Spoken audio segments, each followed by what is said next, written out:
What would happen, he wondered, when sending a signal thousands of miles beyond the horizon? Would radio waves be stopped by the curvature of the Earth? Marconi decided to find out. He announced he would try to transmit a signal across the Atlantic Ocean. In July of 1900, in Portugues, Cornwall, he constructed a ring of masts 200 feet in diameter with transmitting aerials. But soon after it was operating, high winds ripped it apart. A similar fate befell Marconi's receiver station in Wellfleet on Cape Cod, 1 short month before he had scheduled his first transatlantic transmission. Marconi would not postpone his test. In Portugues, he erected a fan-shaped antenna.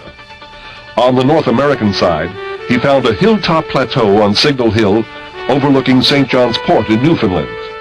There, with his 2 assistants, he attached an antenna to a kite and set it flying 400 feet up over the stormy Atlantic.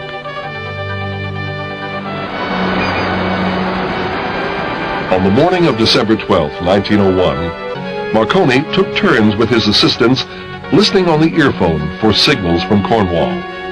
At noon, he heard 3 sharp clicks, Morse code for the letter S. A signal carried 2,137 miles, unimpeded by the Earth's curve, capable of reaching the far corners of the world. Marconi's discovery marked the dawn of the age of radio. Throughout his life, Marconi continued experimenting in radio telegraphy, and in 1909, he won the Nobel Prize. At that time, many considered wireless telegraphs aboard ships a costly luxury.